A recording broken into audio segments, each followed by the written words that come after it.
always loved Disney, like millions of kids. I grew up watching the movies, dreaming of visiting the parks, and believing in the magic.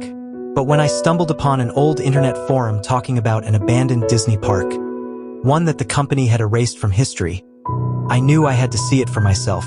Mowgli's Palace. That was the name. A Disney resort in North Carolina, built in the 1990s and abandoned before it ever officially opened. The stories about it were unsettling. Missing construction workers, unexplained noises, and most disturbing of all, the complete lack of any official records. It was as if Disney had wanted everyone to forget it ever existed. I didn't believe the creepypasta-style rumors. I figured it was just another urban legend, a corporate misstep Disney wanted to bury. So, armed with my camera, flashlight, and a knife, just in case, I drove through the dense Carolina woods to find out the truth. The entrance was still there, rusted, overgrown with vines, and hidden behind towering trees. A massive Mowgli's Palace sign lay on the ground, half buried in dirt, its vibrant colors faded by time. The moment I stepped inside, an eerie silence fell over me. It wasn't just quiet, it was dead silent. No wind, no animals, just the sound of my own footsteps crunching on debris. The place was massive, a huge jungle-themed resort with a half-constructed hotel, a fake temple, and an artificial river that had long since dried up. The air smelled of mildew and something else, something rotten. As I walked through the empty corridors, I saw shredded banners with Mickey Mouse's face, twisted into something almost menacing. The rooms were stripped bare, but old furniture and broken animatronics lay scattered around. Their glass eyes stared lifelessly, their mouths frozen mid-song. Then I found the costume room. It was a long, dark hallway lined with rusted lockers and musty racks of old costumes. Mickey, Goofy, Donald, they were all there, their plush bodies rotting and covered in dust. But one costume stood out, a Mickey Mouse suit, pristine, untouched, as if it had just been placed there. Unlike the others, this one wasn't soft fabric. It was made of something else, something rubbery, almost flesh-like. A shiver ran down my spine. Then shuffle, scratch. I spun around. Nothing. I turned back to the costume, heart pounding. And that's when it moved. Just a slight twitch, barely noticeable. I stepped closer, reaching out. Don't. I froze. A voice. Low, guttural, barely a whisper. But there was no one there. The Mickey suit trembled, its head tilting slightly toward me. I ran. Down the hall, past the broken animatronics, through the empty lobby. My breathing was ragged, my legs shaking, but I didn't stop. Then I heard it. Footsteps. Not human footsteps. Heavy, slow, deliberate. I ducked behind an overturned table, barely daring to breathe. A shadow passed through the doorway. A figure loomed in the dim light. The Mickey costume, but it wasn't empty. A deep, wet gurgling sound came from inside the suit, like something was breathing. And then, I just want to play. My body refused to move. Then the thing lurched forward. I ran, faster than I ever had in my life. The thing followed. It didn't run, just walked. But every time I looked back, it was closer. I sprinted toward the exit, my lungs burning. Almost there, then I tripped. Something grabbed my ankle. A hand, not Mickey's. A human hand, rotting, fingers bent at unnatural angles, reaching out from beneath a pile of debris. I screamed, kicking at it, scrambling back. The Mickey creature stood over me now, head tilted. It removed its mask. Underneath was not a face, just a gaping black void. And from inside that void, the screams of hundreds of voices. I don't remember escaping. It was a prison, a living thing, feeding on those who entered its domain. I should have left it alone. But last night I received an email. No sender, no subject, just a single image. A photo of me taken inside Mowgli's palace. And behind me, Mickey was smiling. If you ever hear about an abandoned Disney park, stay away.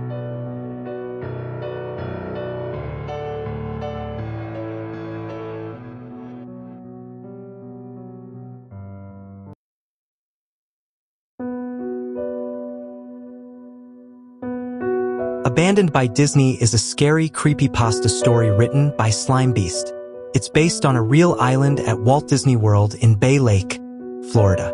It opened in 1974 under the name Treasure Island and was open to guests. It was later renamed Discovery Island, and in 1999, the attraction was closed down and effectively abandoned. However, Disney still owns the island and it is illegal to trespass on the property. Some of you may have heard that the Disney Corporation is responsible for at least one real, live ghost town. Disney built the Treasure Island Resort in Baker's Bay in the Bahamas. It didn't start out as a ghost town. Disney's cruise ships would actually stop at the resort and leave tourists there to relax in luxury. This is a fact. Look it up. Disney blew $30 million on the place. Yes, $30 million. Then they abandoned it. Disney blamed the shallow waters, too shallow for their ships to safely operate. And there was even blame cast on the workers, saying that since they were from the Bahamas, they were too lazy to work a regular schedule. That's where the factual nature of their story ends. It wasn't because of sand, and it obviously wasn't because foreigners are lazy. Both are convenient excuses. I sincerely doubt those reasons were legitimate. Why don't I buy the official story? Because of Mowgli's Palace. Near the beachside city of Emerald Isle in North Carolina, Disney began construction of Mowgli's Palace in the late 1990s. The concept was a jungle-themed resort with a large palace in the center of the whole thing. If you're unfamiliar with the character of Mowgli, then you might better remember the story, The Jungle Book.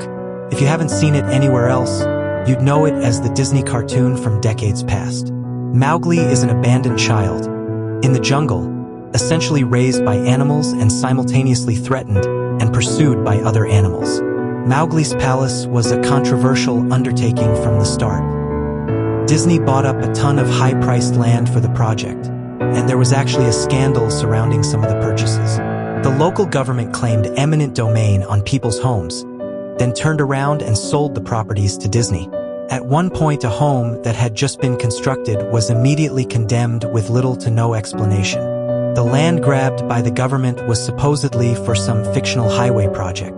Knowing full well what was going on, people started calling it Mickey Mouse Highway. Then there was the concept art.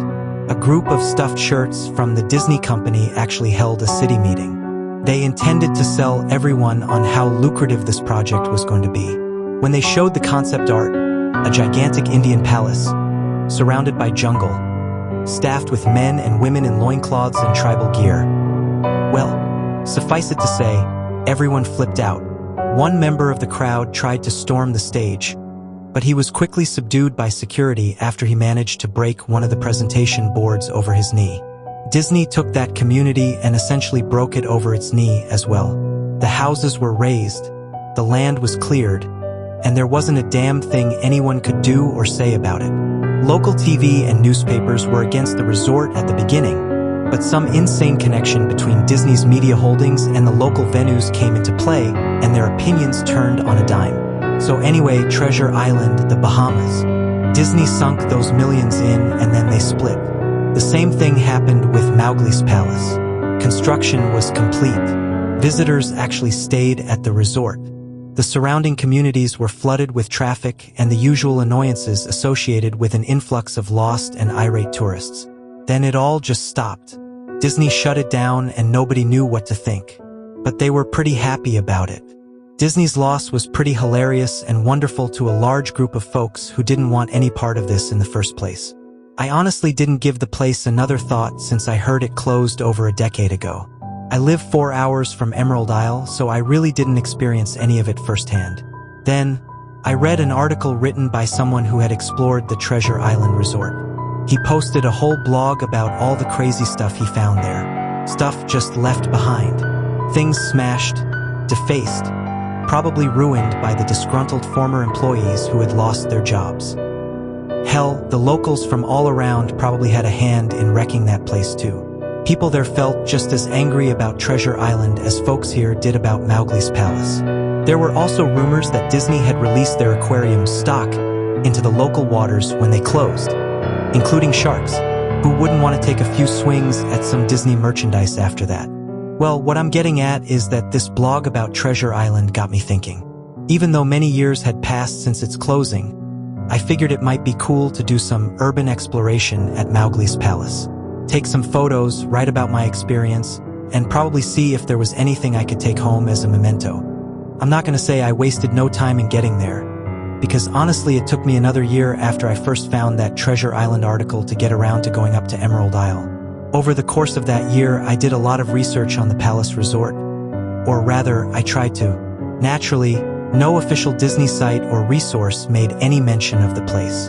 That had all been scrubbed clean. Even odder, however, was that nobody before myself had apparently thought to blog about the place or even post a photo. None of the local TV or newspaper sites had one word about the place, though that was to be expected since they had all swung Disney's way.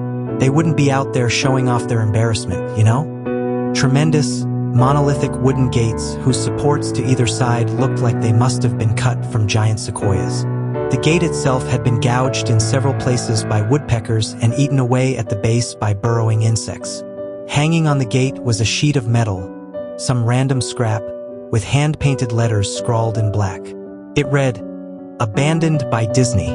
Clearly the handiwork of some past local or an employee who wanted to make some small protest.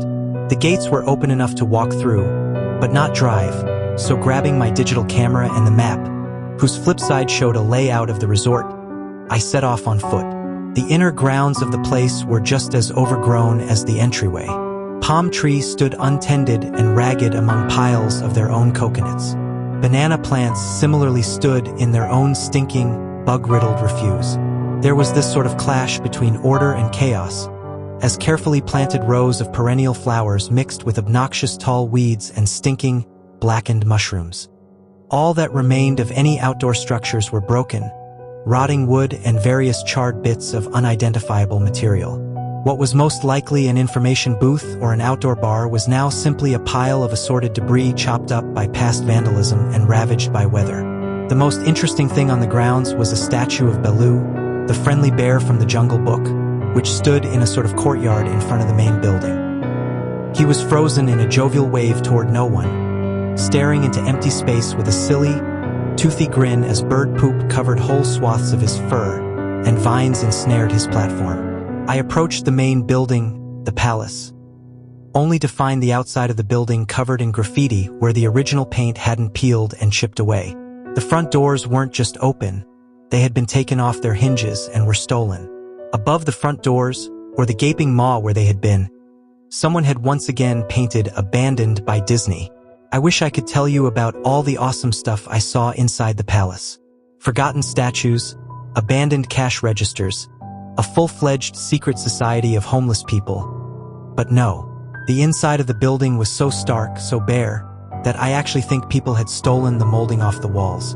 Anything that was too big to steal: counters, desks, giant fake trees. They were all resting amid this empty echo chamber that amplified my every step like a slow rat-a-tat of a machine gun. I checked the floor plan and headed to all the locations that might seem in any way interesting. The kitchen was as you'd imagine, an industrial food prep area with all the appliances and space. No expenses spared. Every glass surface was broken. Every door knocked off its hinges. Every metal surface kicked and dented. The entire place smelled like pee. The huge freezer, not even remotely cool now, had row upon row of empty shelf space.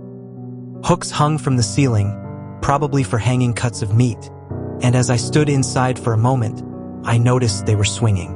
Each hook swung in a random direction, but their movements were so slow and small that it was almost impossible to see. I figured it had been caused by my footsteps, so I stopped one from swinging by clutching it in my fist, then carefully letting go, but within seconds it started to swing once more. The bathrooms were in much the same state as the rest of the place. Just like the Treasure Island Resort, someone had methodically smashed each porcelain commode with coconuts and other implements. There was about a half-inch of rancid, stinking stagnant water on the floor, so I didn't stay there very long. What's odd is that the toilets and the sinks and the bidets in the ladies' room, yes, I went there, all dripped, leaked, or just ran freely. It seemed to me that they should have shut the water off long ago. There were plenty of rooms in the resort, but naturally I didn't have time to look through them all. The few I did peer into were similarly wrecked, and I didn't expect to find anything there. I thought there was actually a television or radio in one room, as I really think I heard a quiet conversation coming out. Though it was like a whisper, probably my own breathing echoing in the silence, or just another case of the sound of flowing water playing tricks on the mind. This is what it sounded like. 1. I didn't believe it. 2. Short, unknown reply. 1. I didn't know that. I didn't know that. 2. Your father told you. 1. Unknown reply, or possibly just weeping. I know, that sounds ridiculous. I'm just telling you what I experienced, why I thought there might have been something running in that room, or worse, some vagrants who had holed up there and probably would have knifed me. At the front doors of the palace again, I figured I hadn't found anything of note and had wasted the trip up. As I looked out the door, I noticed something interesting in the courtyard that I had apparently missed. Something that would give me at least one thing to show for all my trouble, even if it was just a photograph. There is a lifelike statue of a python, maybe 80 feet long, coiled up and sunning itself on a pedestal right in the center of the area. It was almost time for the sun to start setting, so the light fell onto the object in the perfect way for a photograph. I approached the python and snapped a photo. Then I stood on my toes and snapped another. I moved closer again to get the detail of its face. Slowly, casually, the python lifted its head, looked directly into my eyes, turned, and slithered off the pedestal, across the grass, and into the trees. All 80 feet of it. Its head long disappeared into the woods before its tail even left the sunning spot. Disney had released all their exotic animals onto the grounds. Right there on my floor plan map was the reptile house. I should have known. I'd read about the sharks at Treasure Isle, and I should have known they'd done this. I was dumbfounded, just utterly stupefied. My mouth must have been hanging open for the longest time before I came back down to earth and snapped it shut. I blinked a few times and backed away from where the snake had been, back toward the palace. Even though it was totally gone, I still wasn't taking any chances and backed my way into the building. Took a few deep breaths and slaps to my own face to get myself right in the head again after that. I looked for a place to sit down, as my legs were feeling a bit like jelly at this point. Of course, there was no place to sit down unless I wanted to recline in the broken glass and dead leaf carpet or haul myself up onto a desk of questionably reliability. I had seen some stairs near the palace's lobby and decided to go have a seat there until I felt better. The staircase was far enough away from the front of the building to be relatively clean, save for a startling accumulation of dust. I pulled a wedge of metal off the wall, once again painted with the "Abandoned by Disney" motto I'd become accustomed to. I placed the wedge on the stairs and sat on it to keep at least somewhat clean. The stairway led downward, below ground level. Using my camera flash as a sort of improvised flashlight, I could see that the staircase ended in a metal mesh door with a padlock. A sign on the door, a real sign, read, "Mascots only. Thank you." This perked up my spirits a little bit, for two reasons. 1, a mascots-only area would have definitely had some interesting stuff back in the day. 2, the padlock was still in place. Nobody had gone down there. Not the vandals, not the looters, nobody. This was the one place I could actually explore, and perhaps find something interesting to photograph or take home with me. I had come to the palace essentially agreeing with myself that it was okay to take anything I wanted because, hey, it was all abandoned. It didn't take much force to bust the lock. Well, actually that's wrong. It didn't take much to bust the metal plate on the wall that the padlock was hooked to. Time and decay had done most of the work for me, and I was able to bend the metal plate enough to pull the screws out of the wall, something nobody else had apparently thought to do at the time. The mascots-only area was a startling and very welcome change from the rest of the building I'd seen. For one, every second or third fluorescent light overhead was illuminated, even though they flickered and faded randomly. Also, nothing had been stolen or broken, although age and exposure were definitely taking their toll. Tables had notepads and pens, there were clocks, even a punch-in clock on the wall complete with filled-out time cards. Chairs were scattered around, and there was even a small break room with an old, static-filled television and long rotted-out food and drink on the counters. It was like one of those post-apocalypse movies where everything is left as it was just before the evacuation. As I walked the maze-like sub-basement hallways of the mascots' only area, the sights just became more and more interesting. As I went further, desks and tables were knocked over, papers scattered and almost melded with the damp floor, and a large carpet of mold was slowly overtaking the real rotting crimson floor covering. Everything was just sort of squishy. Anything wouldn't disintegrate it into mush when I applied even the least amount of force, and clothing items hanging on hooks in one of the rooms simply fell to moist threads if I tried to unhook them. One thing that annoyed me was that the light was becoming more sparse and unreliable as I went further into the dank, suffocating depths of the place. Eventually, I reached a black and yellow striped door with the words Character Prep 1 stenciled on it. The door wouldn't open at first. I figured this was probably where the costumes were kept, and I definitely wanted a photograph of that twisted, stinking mess. Try as I might, whatever angle or trick I tried, the door wouldn't budge. That is, until I gave up and started to walk away. That was when there was a slight popping sound and the door creaked open slowly. Inside, the room was completely dark, pitch black. I used the camera flash to look for a light switch in the wall by the door, but there was nothing. As I made my search, I was jarred out of my sense of excitement by a loud electrical buzz. Rows of lights overhead suddenly flashed to life, flickering and fading in and out like the rest I had passed. It took a second for my eyes to adjust, and it seemed like the light was going to just keep getting brighter until all the bulbs exploded. But just when I thought it would reach that critical stage, the lights dimmed a bit and steadied. The room was exactly as I had pictured it. Various Disney costumes hung on the walls, fully put together like strange cartoon cadavers hung from invisible nooses. There was an entire rack of loincloths and native clothes on hangers toward the back. What I found odd, and what I wanted to photograph right away, was a Mickey Mouse costume at the center of the room. Unlike the other costumes, it was lying on its back in the center of the floor like a murder victim. The fur on the costume was rotten and shedding, creating bare patches. What was even odder, however, was the coloring of the costume. It was like a photo negative of the actual Mickey Mouse. Black where he should be white and white where he should be black. His normally red overalls were light blue. The sight was off-putting enough that I actually put off photographing the thing until last. I took a picture of the costumes hanging on the walls. Upward angles, downward angles, side shots to show an entire row of frozen, putrid cartoon faces, some with plastic eyes missing. Then I decided to stage a shot. Just one of the bedraggled character heads on the slick, grimy floor. I reached for the headpiece of a Donald Duck costume and carefully removed it so the thing wouldn't fall apart in my hands. As I looked into the face of the wide-eyed, moldering head, a loud clattering sound made me jump with fright. I looked down at my feet, and there between my shoes was a human skull. It had fallen out of the mascot head and shattered into pieces at my feet. Only the empty face and lower jaw remained, staring up at me. I dropped the duck head immediately, as you'd expect, and moved for the door. As I stood in the doorway, I looked back to the skull on the floor. I had to take a picture of it, you know? I had to, for any number of reasons that may seem silly, but only if you don't think it through. I'd need proof of what happened, especially if Disney was going to somehow make this go away. I had no doubt in my mind, right from the start, that even if it was just gross negligence, Disney was responsible for this. That's when Mickey, that photo negative, opposite Mickey in the middle of the floor, started to get up, first sitting up, then climbing to its feet.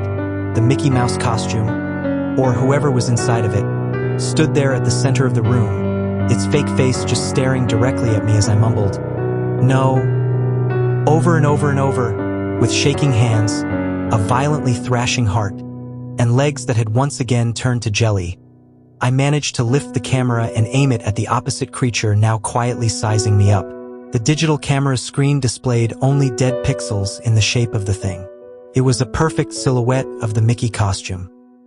As the camera moved in my unsteady hands, the dead pixels spread, marring the screen wherever Mickey's outline moved to. Then the camera died, went blank and quiet and broken.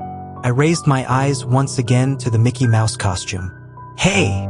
it said in a hushed, but perfectly executed Mickey Mouse voice. "Wanna see my head come off?" It started to pull at its own head, working its clumsy, glove-clad fingers around its neck with clawing, impatient movements similar to a wounded man trying to pull himself free of a predator's jaws, as it worked its digits into its neck. So much blood, so much thick, chunky, yellow blood. I turned away as I heard a sickening tearing of cloth and flesh. I only cared about getting away. Above the doorway outside this room, I caught a glimpse of the final message that had been clawed into the metal with bone or fingernails. "Abandoned by God." I never got the pictures out of the camera. I never wrote the blog entry about it. After I ran from that place, fled for my sanity if not my very life, I knew why Disney didn't want anyone to know about this place. They didn't want anyone like me getting in. They didn't want anything like that getting out.